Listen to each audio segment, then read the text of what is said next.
I'm Chris. I'm Buddy. And I'm Kara, and welcome to the Business Experience. Now it's time to meet your hosts. Dr. Chris Alexander has founded over 5 businesses. Kara Turner is the founder of a B2B marketing agency. And Buddy Powers has perfected the product development and commercialization process. Let's get into the episode. So we are in the ice cream shop today. With ice cream. Yes. Yeah. Blue Belt. It's like the third dessert I've eaten today, and it's only like 1:30. Oh my gosh, I swear that I had a 1,000-calorie piece of cake earlier, and it was worth every single calorie. Absolutely.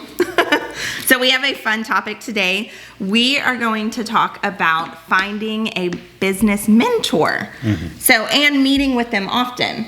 So I think sometimes people do have mentors, but they don't see them as regularly as they should. Yep. And I feel like all 3 of us have had mentors. My 2 mentors are right here. Oh. So, Isn't that nice? Yes. Don't you feel special, buddy? Yeah, I do actually. do you think my mom's going to get offended by that comment? No. She might like it. She's probably glad somebody else gets to be your mentor. She's probably like, get out of here. Yeah, exactly. You're somebody else's problem now. So I was doing a little research on this topic, and I found it very interesting that 70% of small businesses that receive mentoring survive past 5 years, which is twice the rate of those who don't have mentoring relationships. But even more surprising is only 25% of small businesses have a mentor. Yeah. So you're kind of setting yourself up for failure from the beginning if you don't have one. Yep. So, Chris, why don't you tell us a little bit about how this topic has affected your life and maybe some of the mentors you had in your life? So Karen and I were talking earlier. I went to Texas A&M. I was in the Corps Cadets, and really I love my time at A&M. But one of the things that I learned early on is you got to watch a lot of people who are good leaders and people who are bad leaders. And so we had a military advisor, Captain Knight, who said, boys, he said, one day when you get older, he said, you're going to watch people. And he goes, if you see stuff in their life that you like, make sure that you adopt it in your own life. He said, but if there's things that you see in other people that you don't want in your own life, make sure that you don't do that. So I would say I've kind of looked at, guys that I've kind of been under, and I've looked at things I really like about them, what makes them a good leader. And then there's other things, people that may not, I call them maybe an anti-mentor. Yeah. I do not want to be like that person. So I think it's really important to kind of get a framework, but you have to choose your mentor, right? And so I think it's super important is you need to kind of figure out who you want to be, and then you look for people that become that person. So like, for example, if you want to be successful in business, you need to look for people who've been successful in business, not some guy that's, tanked business 18 times.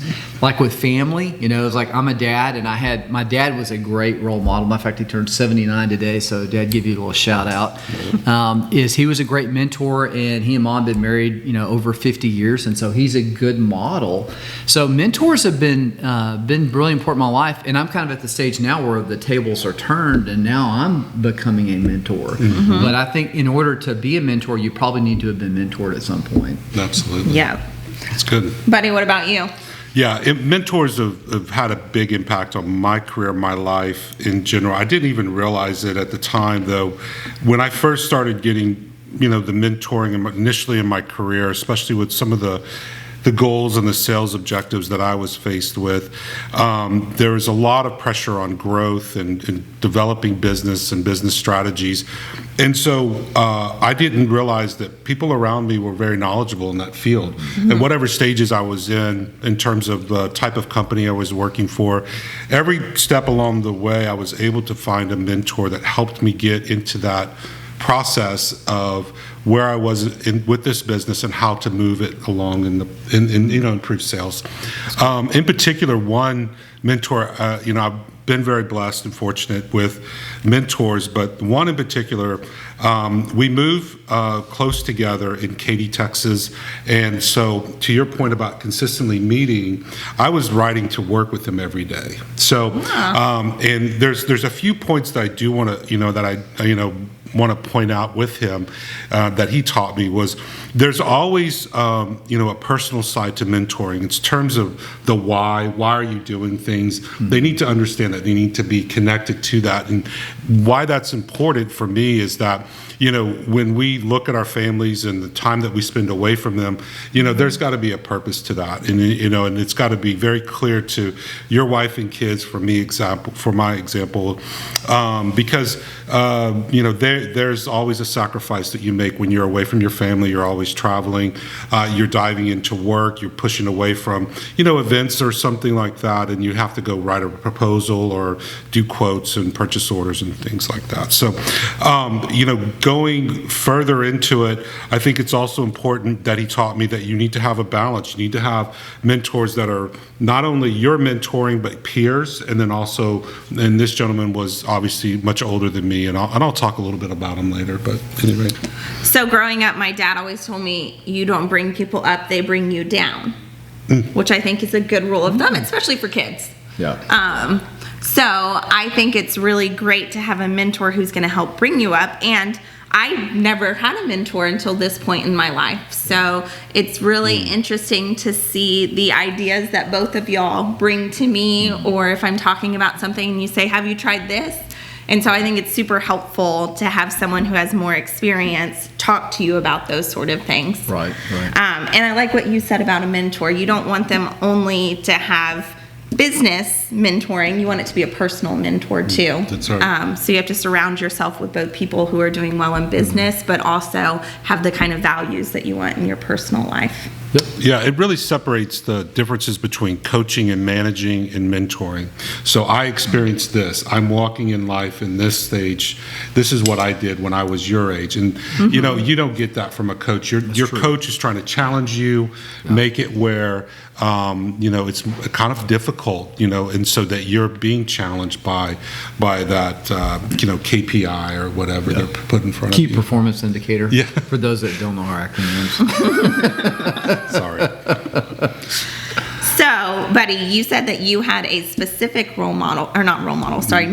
I guess they're a role model too. Sure, absolutely. That affected your life. Tell us more about that person. Yeah, so in sales you have a lot of pressure, right? And so the pressure is not just from work and meeting numbers and all of those things. It's also the family life. And I was blessed to have 4 kids. My wife and I have 4 kids in a 6-year window.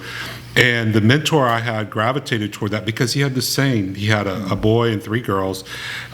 He was older, 70 years old, and his name is Ray Lewis, and he is an icon in the pipeline industry. I didn't know it at the time, but so when we moved close to each other, we worked in the same business park, the 2 companies that we worked for, and we got to spend a lot of time while I-10 was being constructed. I-10 West. So y'all commuted, yes. Carpool. That's awesome. And so, and even many people came up to me and said, I wish I could have been in the car with you. I wish I was, able to spend that hour and a half with Ray Lewis. And it was there was a lot of times, weeks that, especially during the holidays when we were around the office more, and we would spend time talking about the industry, what our place is, what from a sales perspective, what are we trying to do when we go meet clients, the personalities of different clients. But I always remember one time I was I jumped in the car and I had a long night, with 4 kids. Sometimes you don't get a lot of sleep, and I was complaining a little bit. Whining, maybe. Yeah, maybe whining, yeah. And my life is so rough, and poor me. When he kind of stopped the car and he said, look, buddy, I don't know how to tell you this, but I still hear my kids upstairs. I wish they were upstairs. And he really just said, look, appreciate where you are in your life. Yeah. And that kind of thing, that type of situation was happening also with my business side, whether I was upset with, the expectations, or maybe at that time I was transitioning into management. And it was invaluable for me, not only the points that he made, but how he made them. Yep. Yes. Well, Chris, I think we know who affected you in your current role. Yep. I'm going to go out on a limb and say possibly Joe Fowler. That's a pretty good guess, Kara. In fact, he was here last Friday. Yes. In fact, we're shooting on Friday, and he was here. So I got at A&M in '93 and moved to Houston and started working for this consulting company. And there's this gentleman named Joe Fowler that, interestingly enough, I grew up hearing about. So he went to grad school with my dad, and just kind of immediately fell in love with Joe. I mean, extremely successful, but, very humble. And, I just kind of looked at my life and where I wanted to be from a business standpoint. Also loved his wife and 3 kids, and now he's got 9 grandkids. Just a really good role model. And, I think one of the things too, buddy, you mentioned is that role models help bring perspective, because one of the things, or mentors, we keep mixing the words up, don't we? We'll just call them the same. And they really kind of are, right? Because a mentor is someone that you want to be like, and a role model is someone that's basically is already doing what you want to do. So there's a couple of people. So Joe's at the top of the list, just in terms of really kind of helping me. Just how do leaders lead? How do you do sales? How do you manage people? I always have to bring a book. So the book today for our listeners is Leaders Eat Last by Simon Sinek, and it is a great book. And I kind of saw that with Joe, is that he put other people in front of himself. And at the end of the day, it's like, we got to the top of the hill, but we were all there together. We knew Joe was the one who was leading us. There was another gentleman that really impacted me. I've got degrees in mechanical engineering. I really like being an engineer, but I met this guy named Fred Wilson, and Fred, buddy knows Fred. Fred passed away a few years ago. And Fred was this little sales guy from Pasadena, Texas, and he could sell ice to an Eskimo. And he just loved to read. So he kind of instilled in me a love for business. I mean, I didn't grow up, my dad's a college professor. I don't have an MBA, I don't have a business degree, but I started reading, and he really opened that up. Matter of fact, here's another book we'll talk about in the next one, but this is one that Fred gave to me. So probably 5% of the books I have in my library, Fred really instilled that in me. So I kind of think about, if you take Fred Wilson and Joe Fowler out of my life at 53 years of age, I'd be a very different person. And that's the role of a mentor. When a mentor can step into your life and really kind of change the trajectory or really motivate you to become who you want to become, that's a good mentor. And you're in all of our lives, you're not going to have like 20 mentors. You're probably going to have 2 or 3 people that have a really profound impact on your life. That's a great point. Yes, I agree. That was you with me. I appreciate that. Didn't have a job. I was like, I want to work, but I don't know what I want to do. And you said, well, come work for me and we'll figure it out. And here we are. We figured most of it out. Yes. And the fun part's when you haven't figured out. But once again, a mentor helps you do that, right? Because I think sometimes we put all this pressure on ourselves. That's like, I gotta have this figured out, and the mentor's like, no, you don't, right? I didn't have that figured out at your age. I don't even have it figured out at my age, but we'll figure out how to do that. So there's that calming presence that the mentor brings forward. Yes, I agree. We all need that in our lives. No kidding. Yes. Some days more than others. Yes.